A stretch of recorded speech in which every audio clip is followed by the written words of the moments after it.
Meus queridos e amados irmãos, que a paz de nosso Senhor e Salvador Jesus Cristo esteja com cada um de vós. Aqui quem vos fala é o irmão Jorge. Daremos continuidade aos nossos estudos sobre da conversão à salvação.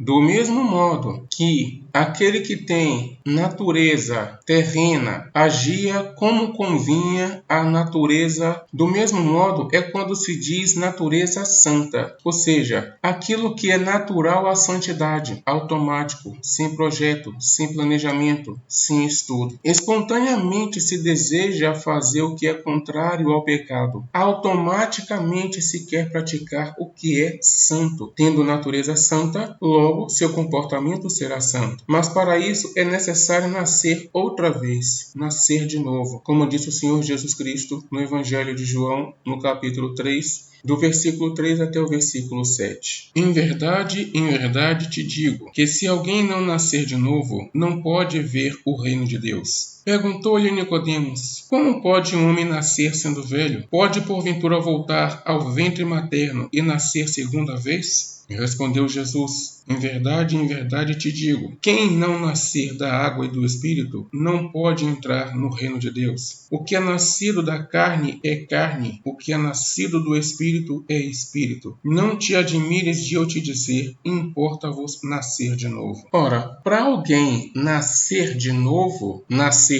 outra vez, significa que nasceu a primeira vez e morreu a primeira vez, para assim nascer de novo. Para entrar no reino de Deus, é preciso sepultar o velho homem com seus pecados, para assim nascer novamente o novo homem. Como foi dito acima, João, capítulo 3, do versículo 5 ao 7. Isto é o que a Bíblia Sagrada chama de batismo, o sepultamento do velho homem. O novo nascimento é assim: estando arrependido dos pecados que praticara, crendo, pede-se perdão ao Senhor e segue-se para o batismo nas águas. Através do mergulho nas águas batismais, sepulta-se a velha criatura e lava-se a alma de todo o pecado, purificando assim as vestes espirituais. Atos, capítulo 2, versículo 38. Respondeu-lhes Pedro: arrependei-vos e cada um de vós seja batizado em nome de Jesus Cristo para a remissão dos vossos pecados e recebereis o dom do Espírito Santo. 1 Coríntios 15, 53. Porque é necessário que este corpo corruptível se revista de incorruptibilidade e o corpo mortal se revista de imortalidade. Aos Romanos, capítulo 6, versículos 3 e 4, diz assim: ou porventura ignorais que todos os que fomos batizados em Cristo Jesus, fomos batizados na sua morte? Fomos, pois, sepultados com ele na morte pelo batismo, para que, como Cristo foi ressuscitado dentre os mortos, pela glória do Pai, assim também andemos nós em novidade de vida. Ainda em Romanos, no capítulo 6, no versículo 11. Assim também vós considerai-vos mortos para o pecado, mas vivos para Deus em Cristo Jesus. E também Colossenses capítulo 2, versículo 12. Tendo sido sepultados juntamente com ele no batismo, no qual igualmente fostes ressuscitados mediante a fé no poder de Deus, que o ressuscitou dentre os mortos. Ao sair das águas batismais, surge o novo homem, uma nova criatura de coração puro e vestes espirituais lavadas. Vejamos o que diz as cartas 1 Coríntios, capítulo 15, do versículo 44 ao versículo 49, 2 Coríntios, capítulo 5, versículo 17 e Colossenses, capítulo 2, versículo 12. 1 Coríntios, capítulo 15, versículos 44 ao 49. Semeia-se corpo natural, ressuscita corpo espiritual. Se há corpo natural, há também corpo espiritual. Pois, assim está escrito: o primeiro homem, Adão, foi feito alma vivente. O último Adão, porém, é espírito vivificante. Mas não é primeiro o espiritual, e sim o natural, depois o espiritual. O primeiro homem formado da terra é terreno, o segundo é do céu, como foi o primeiro homem o terreno, são tais os demais homens terrenos. E como é o homem celestial, tais também os celestiais. E assim,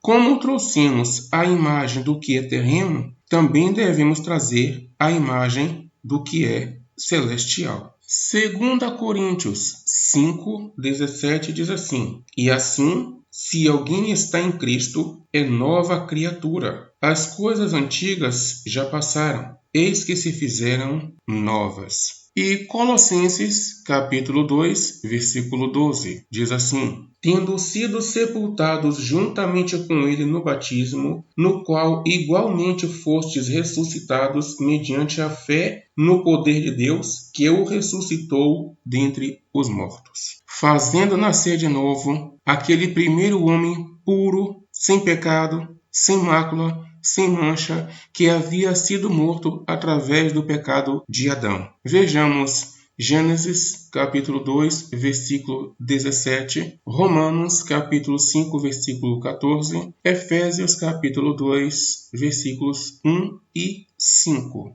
Gênesis, capítulo 2, versículos 16 e 17 diz assim: E lhe deu esta ordem: De toda árvore do jardim comerás livremente, mas da árvore do conhecimento do bem e do mal não comerás, porque no dia em que dela comeres, certamente morrerás. Adão morreu desde aquele momento em que ele provou da árvore do fruto do conhecimento do bem e do mal. Vejamos agora a carta aos Romanos, no capítulo 5, versículos 12, 14, 17, 18 e 19. Versículo 12. Portanto, assim como por um só homem entrou o pecado no mundo, e pelo pecado a morte, assim também a morte passou a todos os homens, porque todos pecaram. Versículo 14. Entretanto, reinou a morte desde Adão até Moisés, mesmo sobre aqueles que não pecaram à semelhança da transgressão de Adão, o qual prefigurava aquele que havia de vir. Quando se diz que a morte reinou até Moisés, isso quer dizer que, desde Adão até antes da vinda do Senhor Jesus Cristo.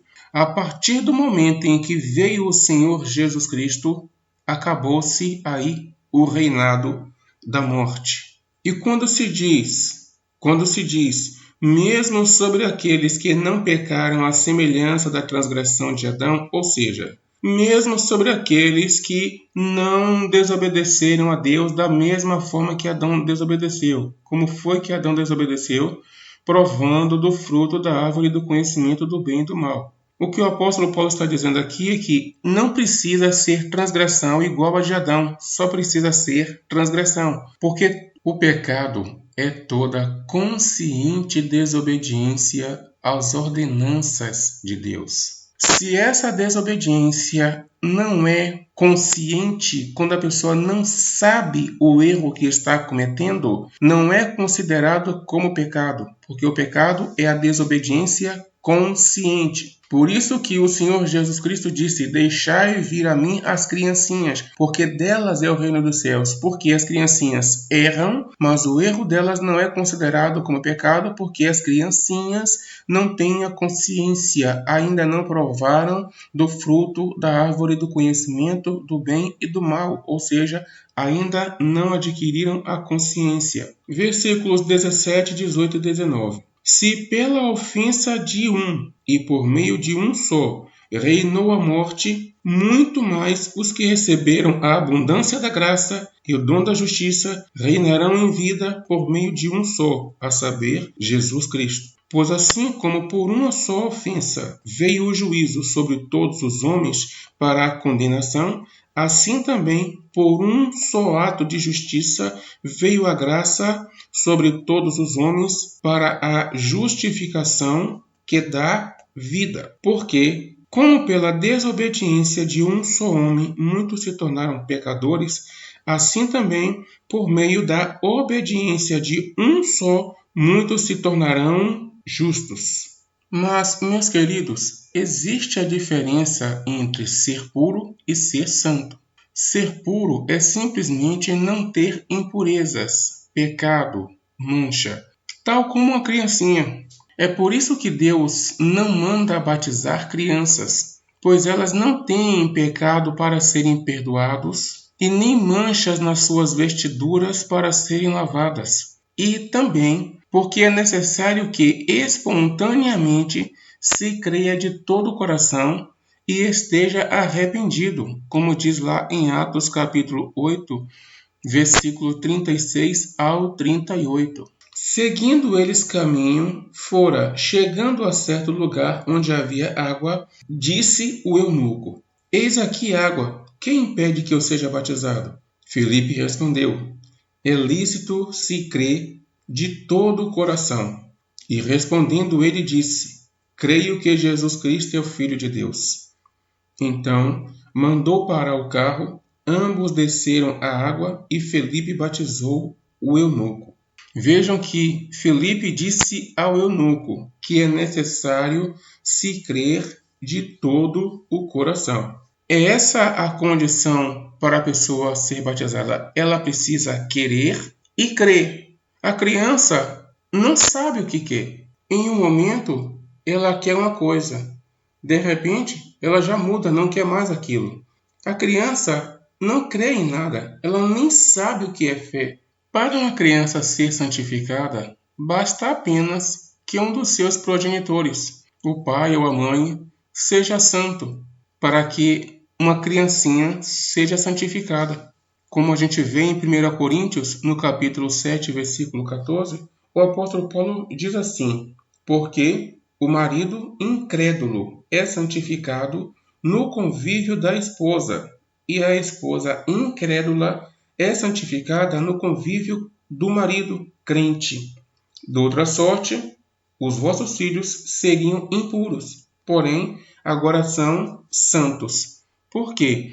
Quando o apóstolo Paulo diz o marido incrédulo é santificado no convívio com a esposa crente, ou a mulher descrente é santificada no convívio com o marido crente. Isso significa o seguinte: quando o apóstolo Paulo fala no convívio, ele está dizendo que o marido descrente, que tem postura respeitosa em relação à santidade da sua esposa, ou a esposa descrente, que tem postura respeitosa em relação à santidade do seu marido, esse cônjuge que tem postura respeitável à santidade do outro cônjuge é santificado mesmo não sendo crente. Por isso, os filhos que nascerem deles serão santos, porque um descrente tem postura respeitosa à santidade do outro cônjuge. Então, um cônjuge santo santifica o outro que tem postura que respeite essa santidade. Assim, os dois tornam-se santos. Os filhos que nascerem deles também serão santos, porque basta somente que um cônjuge seja santo para santificar o outro e também os seus filhos. Tendo a criança apenas um dos seus progenitores sendo santo, ela é santificada, mas ela não é santa por si só. Não tendo ela quem a santifique, fica somente pura, porque a santidade ninguém produz de si mesmo. A santidade só vem de Deus. Então, aquele pai ou aquela mãe que é santo ou santa, o é por causa do contato com Deus. O contato com Deus o contagiou ou a contagiou com a santidade de Deus. E essa santidade passou para o seu cônjuge e para os seus filhos. Por isso, a necessidade de que, após o batismo, venha o Espírito Santo sobre aquele que foi batizado, para purificá-lo e também para ser selado nele, no Espírito Santo, que é o penhor da herança, até que seja resgatado o nascido de Deus. Como está escrito lá em Efésios, capítulo 1, versículos 13 e 14, no capítulo 4, versículo 30, e também em 1 Coríntios, capítulo 15, do versículo 53 até o versículo 56. em quem também vós, depois que ouvistes a palavra da verdade, o evangelho da vossa salvação, tendo nele também crido, fostes selados com o Espírito Santo da promessa, o qual é o penhor da nossa herança, até ao resgate da sua propriedade, em louvor da sua glória. Ainda em Efésios, no capítulo 4, versículo 30, diz assim: E não entristeçais o Espírito de Deus, no qual fostes selados para o dia da redenção. Quando se diz selo, é porque a alma que outrora vendida à escravidão do pecado, como diz o apóstolo Paulo lá no capítulo 7, versículo 14, eu todavia sou carnal, vendido à escravidão do pecado, agora tendo se convertido ao Senhor Jesus Cristo, deixa de ser posse do pecado, passando a ser propriedade do Senhor pelo preço pago por ele. Essa nova posse recebe uma marca. Essa marca é o Espírito Santo, sinal de que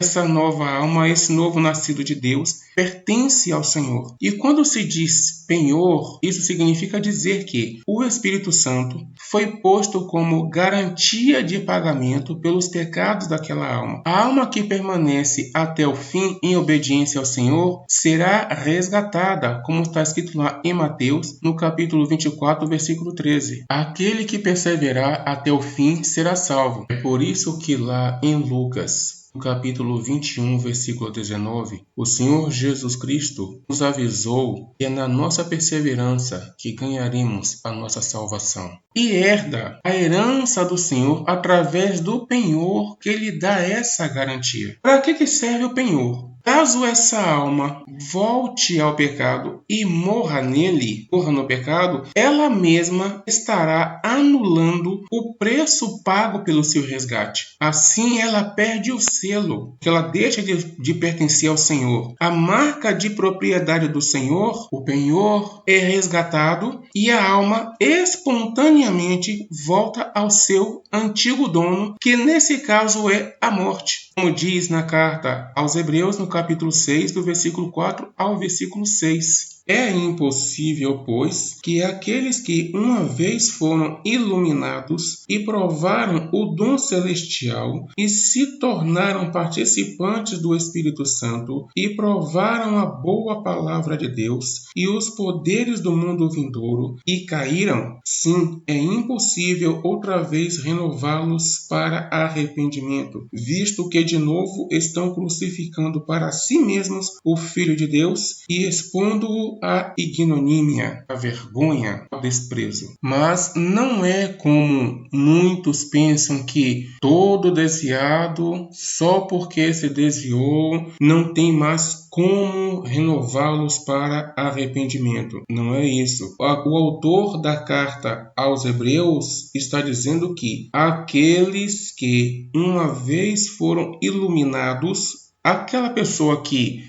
se converteu ao Senhor Jesus Cristo é porque ela foi iluminada, foi sim. Provaram do dom celestial, nem todos os que se converteram ao Senhor e foram iluminados provaram o dom celestial. Nem todos que se converteram ao Senhor e foram iluminados se tornaram participantes do Espírito Santo. Nem todos que se converteram ao Senhor e foram iluminados provaram a boa palavra de Deus e os poderes do mundo vindouro. Muitos se converteram ao Senhor, foram iluminados, mas nenhuma dessas demais coisas foram apresentadas a eles. Eles não conhecem muitas dessas coisas. Então, muitos se convertem ao Senhor, foram iluminados pelo Senhor, se desviam, mas há chance de renová-los para arrependimento. Por exemplo, uma pessoa como o próprio apóstolo Paulo. Vamos colocar assim. Se Paulo, depois de ter se convertido, ele foi iluminado pelo Senhor e provou de todos os dons que ele provou. Aí, de repente, Paulo apóstolo se desvia. Qual é o outro ser humano? Qual é o outro apóstolo que teria palavras, argumentos que convencessem a Paulo para Paulo retornar. Porque tudo que fossem falar para Paulo, Paulo sabia muito mais do que qualquer um deles. Então não teria argumento nenhum que fizesse com que Paulo retornasse. Porque, em primeiro lugar, o que levou Paulo a se converter foi a graça de Deus que iluminou seu entendimento. Uma vez ele tendo rejeitado a Cristo, depois de ter provado de tudo que ele provou, ele recusou a Cristo Jesus, ele perdeu essa graça. Então não tem mais o que o faça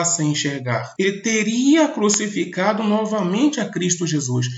Mas uma pessoa como o apóstolo Paulo, se ele, depois de convertido, de ter provado tudo que ele provou, ele voltasse para o mundo, não ia ter argumento de Pedro, nem de Tiago, de ninguém que o convencesse a voltar para o Evangelho, porque ninguém estaria falando para ele coisas que sejam novidades. Muito pelo contrário, Paulo tinha mais novidades espirituais do que qualquer um deles. Imagine alguém chegando para apóstolo Paulo, supostamente desviado do Evangelho, e dizendo assim: irmão Paulo, retorne. Irmão Paulo, a palavra de Deus diz isso. Aí Paulo chega para ele e diz assim: eu sei disso mais do que você. Eu sabia mais do que você quando eu era somente da lei, porque eu estudei mais do que você. Imagina, então, depois que eu me converti, aprendi muito mais. Aí outro diz assim: irmão Paulo, retorne, porque grandes são os planos do Senhor para a tua vida. E Paulo responderia: eu sei muito mais do que você de tudo isso. Aí o outro diria para Paulo: irmão Paulo,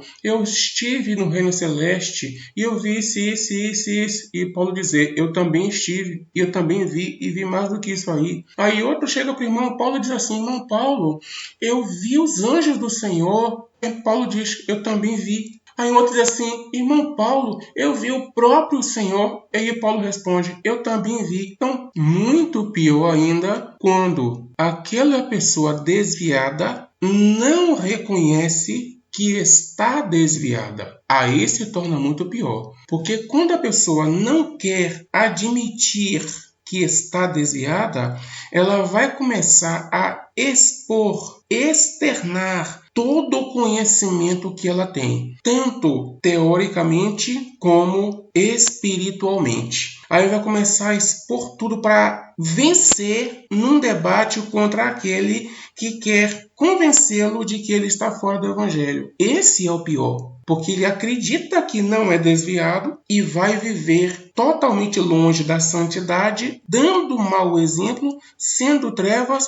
e sendo vaso de desonra, de ignomínia para o Senhor. Todo mundo ficaria sem argumento. É impossível renová-lo para arrependimento devido à tamanha riqueza que ele recebeu. Por isso o próprio apóstolo Paulo disse que nós temos esse tesouro de ouro guardado em vasos de barro. Os vasos somos nós, que é fácil quebrar e perder esse tesouro. 2 Coríntios 4:7. Não teria como renová-lo para arrependimento. Há muitos servos de Deus que não conhecem os dons celestiais, não conhecem os dons espirituais, não conhecem o que é uma vida espiritual. Que o que conhecem da palavra de Deus é só teoricamente, que nunca provaram dos dons celestiais. Que o que conhecem de Deus só conhecem de ouvir falar, mas nunca conheceram e nunca provaram o poder de Deus. Para esses, quando se desvia, há chance de renová-los para arrependimento sim, porque pela tamanha falta de entendimento que há em cada um deles. Mas quando o entendimento lhes é dado em tamanha porção e ele volta atrás, aí sim fica impossível renová-lo para arrependimento. Porque você vai chegar para uma pessoa que tem tamanho entendimento e vai dizer: essa vida não é para você. Ele sabe. Deus tem um plano na tua vida. Ele sabe. O mundo não tem nada de bom para te oferecer. Ele sabe. E sabe muito mais do que o que você pode dizer para ele. Então não vai ter argumento que você use que o faça enxergar, que o faça ver, que o faça se converter, porque ele perdeu a graça de Deus. Então há muitos que se desviaram e que têm chance, são muitos os que têm chance de serem renovados, sim, porque essas coisas foram omitidas deles. Há aqueles que ouvem falar do poder de Deus, mas nunca lhes mostraram e eles nunca provaram. E há aqueles que provaram dos dons celestiais, mas nunca provaram do entendimento, do conhecimento de Deus. Quando tem uma coisa, falta outra. Quando tem outra coisa, falta a primeira, mas nunca estão completos, como está escrito aqui na carta aos Hebreus. E para aquele que perseverar até o fim, esse penhor permanece nele. A marca, o Espírito Santo, que é o penhor, permanece nele. E aí se cumpre o que está escrito lá em 1 Coríntios, no capítulo 15, do versículo 53 até o versículo 56. Porque é necessário que este corpo corruptível se revista de incorruptibilidade e que o corpo mortal se revista da imortalidade. E quando este corpo corruptível se revestir de incorruptibilidade e o que é mortal se revestir de imortalidade, então se cumprirá a palavra que está escrita: tragada foi a morte pela vitória. Onde está, ó morte, a tua vitória? Onde está, ó morte, o teu aguilhão? O aguilhão da morte é o pecado, e a força do pecado é a lei. Então, vejam bem, nós fomos vendidos à escravidão do pecado. Isso quer dizer que, ao nascermos, nascemos criancinhas inocentes, puras, sem pecado, sem a ciência do bem e do mal. Aquele que não morrer ainda na sua inocência, quando criancinha, se crescer com saúde mental, psicológica, ele vai ser obrigado a pecar. Por isso que não existe nenhum ser humano adulto que tenha nascido puro, crescido puro e permaneça puro. Todos nasceram puros, mas chegou uma determinada idade em que todos foram obrigados a provar do pecado, porque assim como Adão pecou e se vendeu à escravidão, então toda a sua prole, toda a sua descendência também foi vendida à escravidão do pecado. Por isso que todos pecam, só são puros enquanto são criancinhas. A exceção é quando crescem com algum distúrbio mental, no caso, as crianças excepcionais, ou adolescentes excepcionais, adultos excepcionais, que são adultos fisicamente, mas a mente continua sendo mente de criança. Vendidos por quem? Vendidos por Adão. Porque aquele que é vencido torna-se escravo do vencedor. 2 Pedro 2,19. O pecado venceu Adão. Então, toda a sua prole, todos os descendentes de Adão passaram a pertencer ao pecado. Foram vendidos ao pecado. Quando a alma volta atrás na sua fé, ela perde o sinal de propriedade, porque o Senhor Jesus Cristo veio e comprou ela. Como propriedade dele, ele pôs um sinal nessa propriedade, porque para que a morte não tenha poder sobre esse que foi comprado pelo Senhor Jesus Cristo. Esse sinal foi o Espírito Santo. Ela deliberadamente, ela escolheu continuar sendo domínio, possessão da morte. Então, como está escrito aqui, o aguilhão da morte. O que é o aguilhão? Aguilhão é corrente. O aguilhão da morte é o pecado. Ou seja, o pecado é a corrente, prende cada alma à morte. A alma é presa à morte por essa corrente chamada pecado. Quando o apóstolo Paulo diz assim, quando este corpo corruptível é aquilo que tem fim, é aquilo que tem um tempo determinado de vida, um tempo determinado de existência. Então ele diz assim, quando este corpo corruptível se revestir de incorruptibilidade, ou seja, se revestir do que é eterno, se revestir de imortalidade. E o que que é mortal se revestir de imortalidade, então se cumprirá a palavra que escrita está: pagada foi a morte pela vitória. Por isso que o Senhor Jesus Cristo disse que o juízo é este, que a luz veio ao mundo e os homens amaram mais as trevas do que a luz. João 3,19. Porque as trevas são o pecado. As almas já estavam julgadas e condenadas e decidiram permanecer nessa condenação. Se não tem o sinal, o selo de propriedade do Senhor, esse selo é o Espírito Santo, então ele continua pertencendo à morte. Observe que ninguém nunca ouviu dizer que a morte veio roubar alguém. Só se ouve dizer que a morte foi buscar. Por que se diz que ela foi buscar? Por que não se diz que ela foi tomar? Porque ela foi buscar o que era seu. Porque era dela? Porque a alma foi vendida. Aquela alma que pertence à morte foi vendida por Adão. O Senhor Jesus Cristo, ele não veio roubar a alma de volta. Não está escrito que o Senhor Jesus Cristo veio guerrear contra a morte. Está escrito que ele veio pagar, comprar.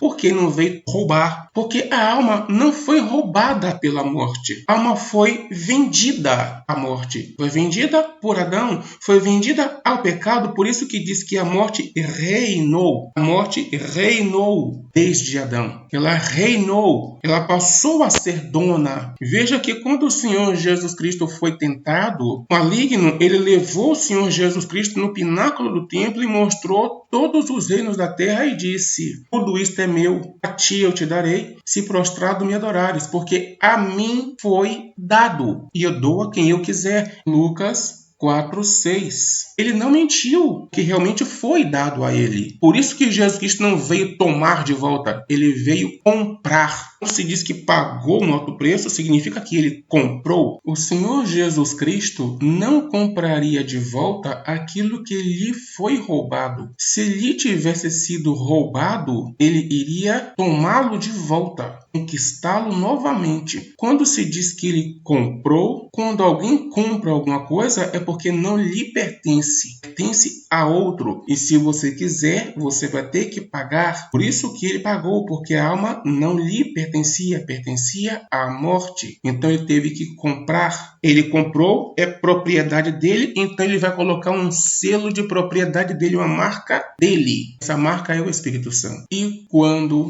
o novo nascido de Deus volta ao pecado, ele perde esse selo que lhe marcava como propriedade do Senhor Jesus Cristo. E assim, caso ele morra no pecado, a morte estará ligada a ele, e ele ligado a ela, preso a ela. Ela vai buscá-lo. Toda essa explicação foi para que compreendam o porquê do batismo. Daí por diante, tendo nascido de novo, tendo nascido da divina semente, nascido de Deus, sua forma de pensar, de sentir, de falar e de agir, seus gostos, seu prazer, sua mente, progressivamente serão novos. Como diz lá em 2 Coríntios capítulo 5, versículo 17 e 1 Coríntios capítulo 15, versículo 48. 2 Coríntios 5,17 diz assim: e assim, se alguém está em Cristo, é nova criatura. As coisas antigas já passaram, eis que se fizeram novas. 1 Coríntios 15:48, já no finalzinho, ele diz assim: e como é o homem celestial, tais também os celestiais. E para esclarecer, quando a Bíblia diz Adão, não se refere somente ao homem, no gênero masculino, pois Adão foi o nome dado por Deus a ambos, varão e varoa, ao homem e à mulher.